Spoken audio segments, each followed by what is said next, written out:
What now? What now? What now? Say what now? What now?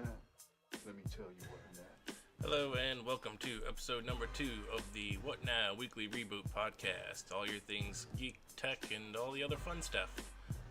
Just want to say thanks again for all the support. Had a ton of it flowing from the first week. Really cool, really appreciate it. A lot of constructive stuff. Please keep it coming in. If you can't see, I got inside. I got the all of our social media stuff. Check us out on Reddit. It's RE+. That's what we're labeling it under. I got a couple other podcasts that are in the works, and they're all going to be under this subreddit. If you have any ideas, please just drop them in there. Find us on Facebook, Instagram, and Twitter, all at What Now PC. Facebook page is kind of going up. Got some good stuff posted on Instagram. Trying to keep up with Twitter and all that. But again, I really appreciate the support. It means a lot. So it makes it worth doing while we keep going and doing these things. So with that in mind, let's go ahead and head on into the headline section for today's podcast. One of the first things that came up this week was Amazon was going to start subsidizing some Android phones. Now this is going to work very similar to the way the Kindles work. There will be ads on the lock screen from what I understand, but there will not be anything else, I guess, ad-wise, like in the pull-downs or anything else. So we'll have all the Amazon stuff pre-installed, like the Kindle and the App Store and everything else, but it comes at a great subsidized price. If you check them out on Amazon, one of them's not out for order yet. Both of them are out for order. My bad. The blue R1 HD, the 16 gig with 2 gigs of RAM is $59.99. You can get the 8 gig with 1 gig of RAM for $50, but for $10 more, it's totally worth it. And then the other one, which I'm going to cover a little bit later, is the Moto G, the 4th gen. It's $180 for 32 gig storage with the micro SD. And I'll go over all the specs on this phone later. This is one of the newer ones coming out. But this is, a great deal. That's no contract price. That's just full-on price. You really can't ask for much more than that. And as we move forward with cell phone companies and subsidizing pricing and the leasing plan, if you will, with having to pay full price for the phone, options like this coming up seem more and more likely to happen. For the custom ROM area, I'd like to see where they go with this, if they're able to actually cut it out, or if it's the same hardware, or how that all goes down. You never know with that kind of stuff. They can get away with a lot of different things. So, something to keep an eye on moving forward, and see who else kind of picks up in the game. You figure Apple won't. Windows, you never know. But a lot of the Android guys, I'm sure it'll be just more than Blue and Motorola that actually work their way into it. Second thing this week, we've had, Facebook has now finally started to figure out a better algorithm for showing us what we want to see on Facebook, which is bad news for my page, but good news for all the rest of our personal views. It takes a family and friends first approach to figuring out the algorithm, and kind of shows you the more important stuff. They have a full breakdown of it. There it is. It takes the interest of what you're looking at times the performance of the post by the creator and the type of post, whether it be a picture or an event or something along those lines, and how recent it happened, which should correct some of the issues I think a lot of us have had with Facebook feeds here in the last couple months.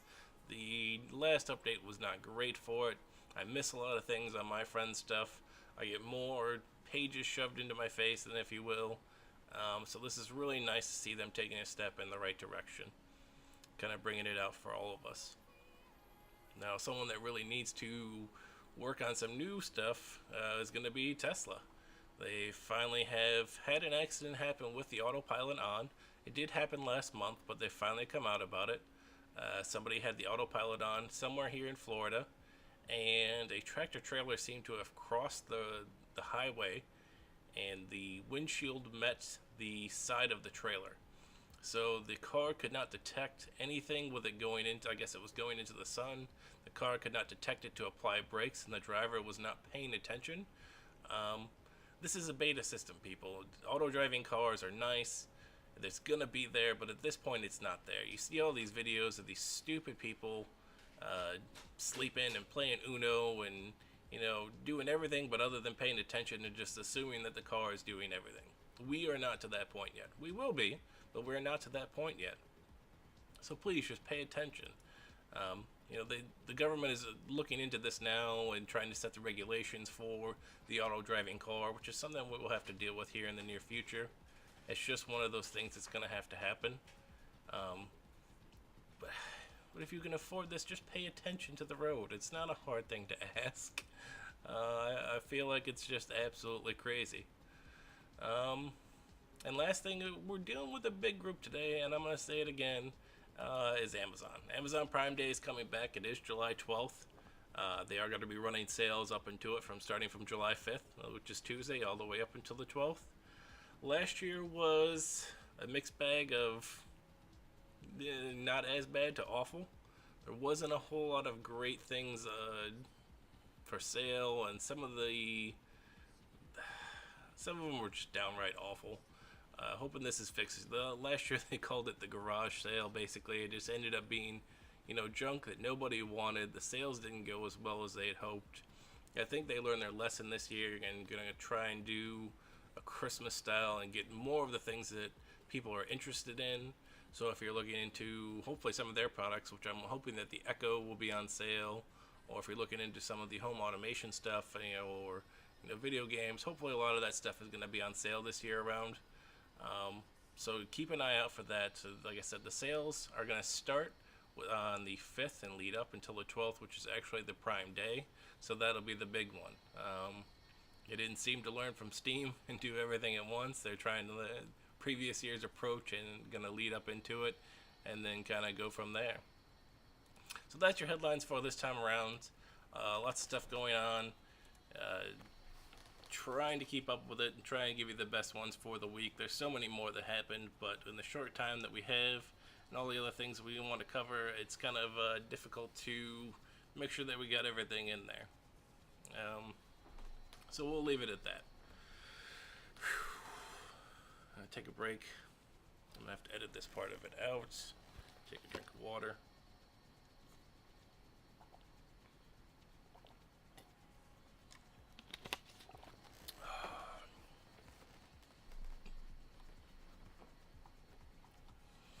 Fucking sweaty.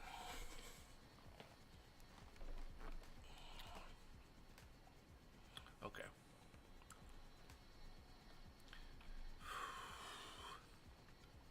In 3, 2, 1. Oh, and in 3, 2, 1.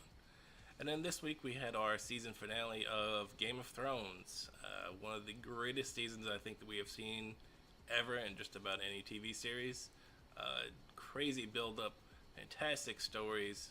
Finally seeing things come around and just more and more people dying. I am going to go into a full spoiler mode. So this is your warning now. I will give you about 15 seconds to skip ahead, to turn it off, do whatever you want to do if you don't want to hear the spoilers. I'm not going to cover absolutely everything, but it's going to be pretty close to a full-on review of everything that has had happened so far. If you haven't been watching all season, lots of good stuff been going on. Arya's kind of got her training over there. Jon Snow's come back to life. Sansa's kind of coming into her own. And let's see, Theon Greyjoy is gone over with his sister. He's with Daenerys. Stuff is just going crazy. So finale-wise, a whole lot of deaths. We have Marjorie is dead. Her brother is dead. Her father is dead. King Tomlin has jumped to his death because everybody has died. Cersei has blown up the Citadel, and all of this has happened while Jaime's gone, and he comes back into it at the end and doesn't know what to do. Arya has come back and killed Walder Frey, and that was while Jaime was there. She was eyeballing him too, so you're kind of wondering who's left on the list. she's definitely going to go to town and keep killing on this list. Jon Snow and Sansa are back into what is it called? Winter's Helm? No, not Winter's Helm. I'll have to edit this part out. In 3, 2, 1. Jon Snow and Sansa are back to Winterfell, holding down the fort. So it's just tons of buildup. You see the end of it, and it seems like everything's going to come to a head next season. Now, they've said the next season will be shorter, but there will be 2 more seasons of shorter episodes. So I'm thinking, this is my own personal thoughts, is one season will be dedicated to Daenerys coming and the war that is involved with that, of her coming to King's Landing. And then the second one will probably be everybody coming together to fight the White Walkers and the war beyond the wall, basically. So that's my train of thought into that one. Now, the Game of Thrones spoilers is over. I'm going to cut it off at that part. Go back and watch the season. It's worth the HBO Go. Pay the $12. Add it onto your monthly cable bill if you still have cable. It's totally worth it. Find a friend, enjoy it, and kind of go from there.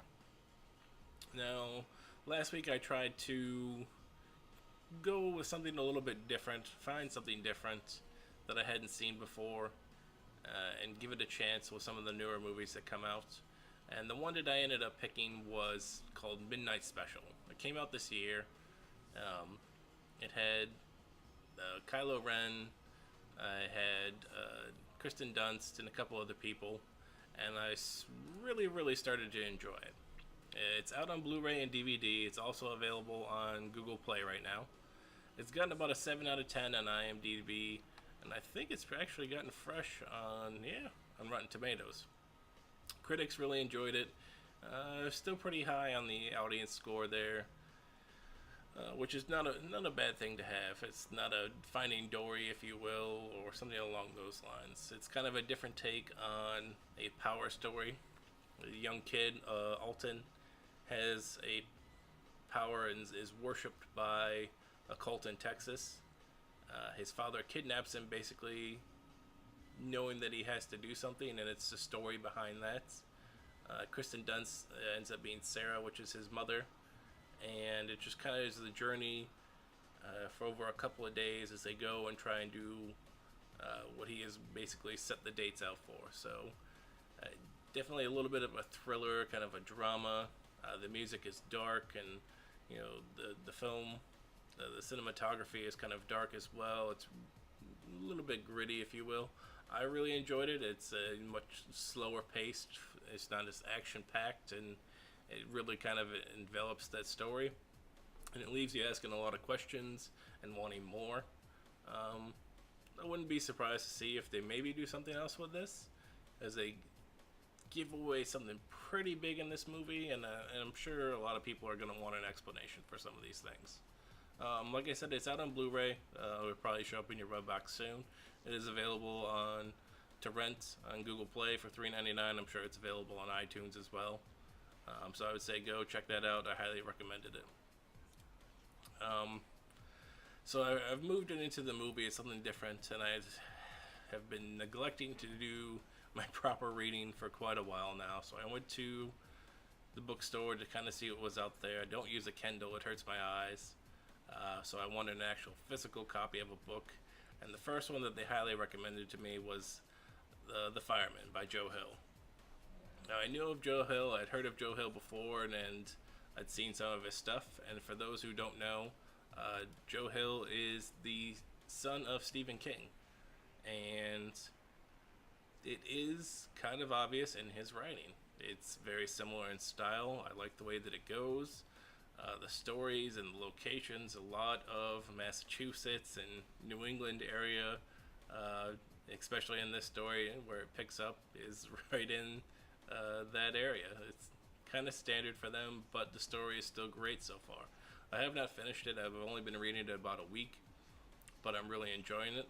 The plot's starting to develop. The characters are there. Some action, some background.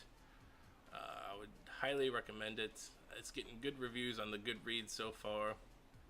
Everyone seems to enjoy it.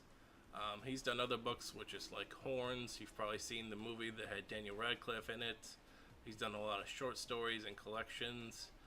And I know that he has another book coming out this year. I'll have to look it up and I'll get that to you on the next one. So I'd say go pick it up. It's available at Amazon, hardcover, $17, which is nothing. Paperback, $12 if you're not into the whole deal. And definitely pick it up. Take a break for a second. Take a break.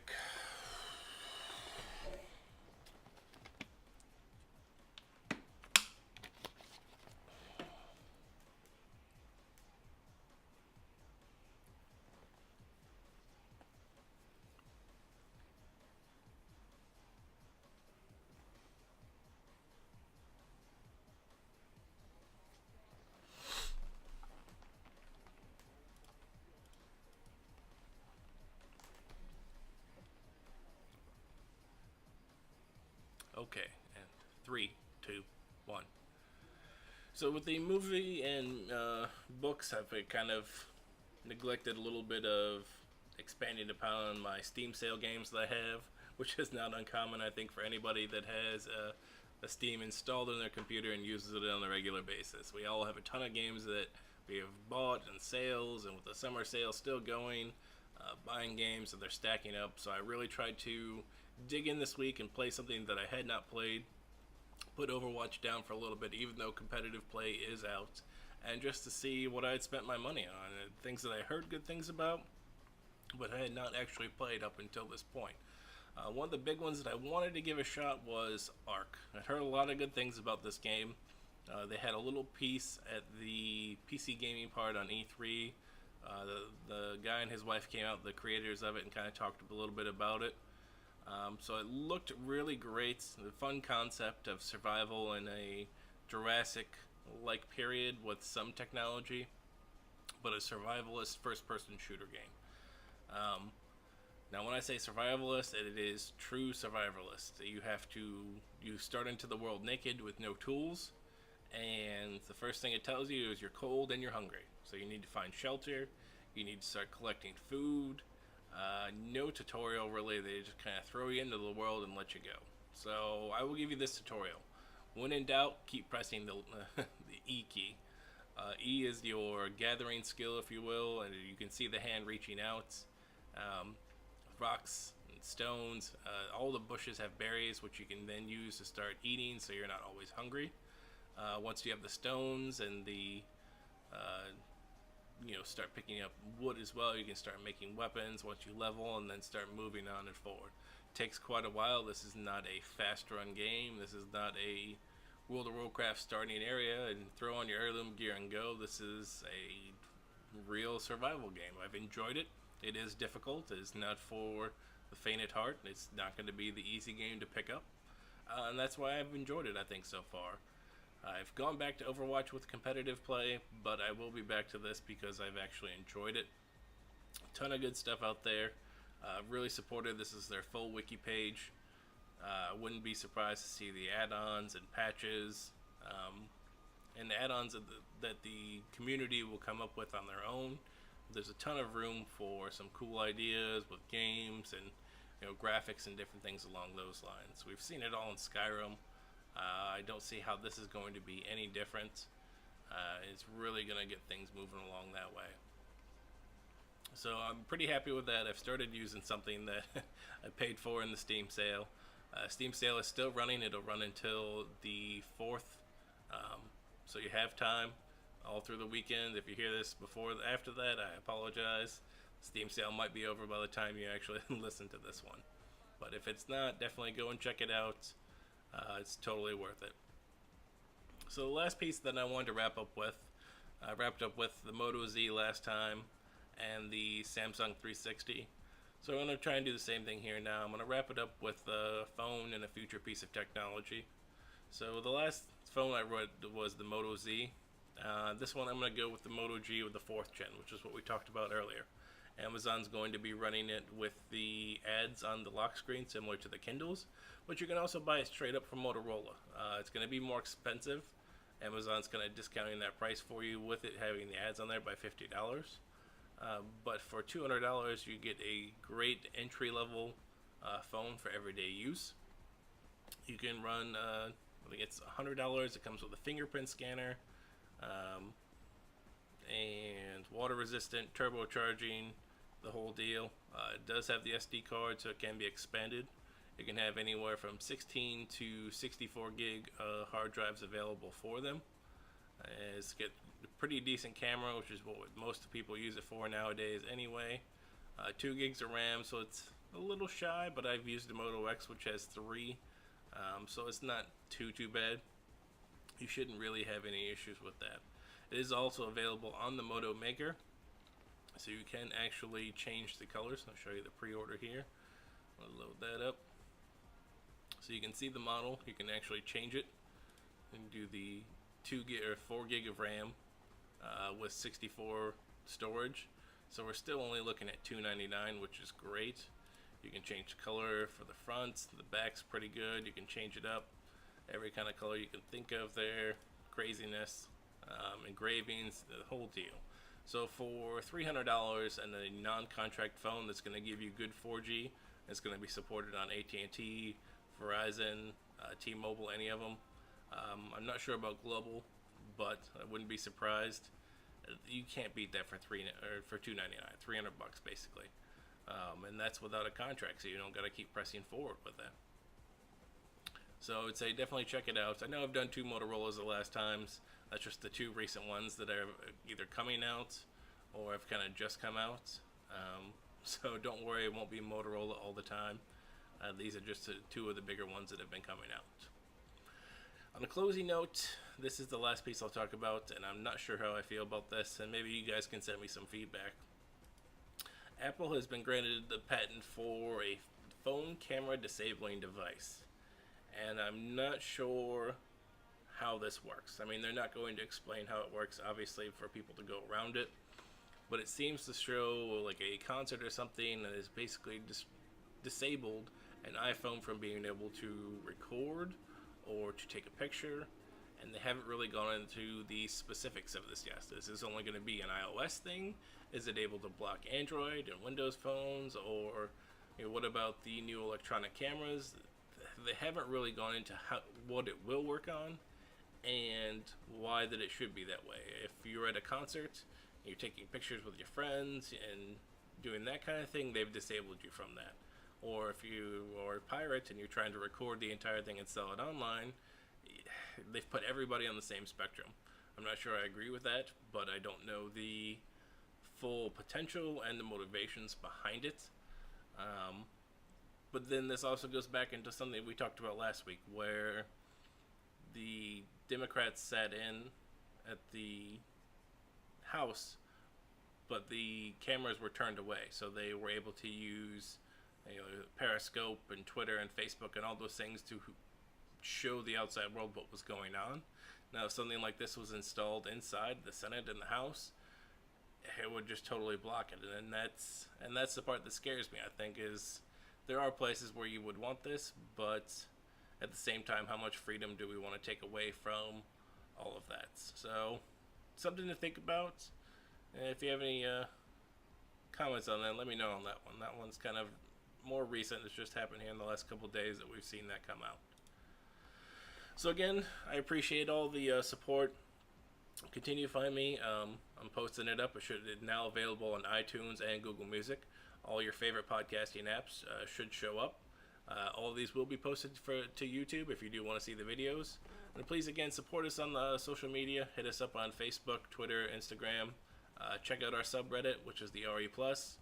Post anything if you want to see something covered in next week's podcast, or if you have news or just support anything.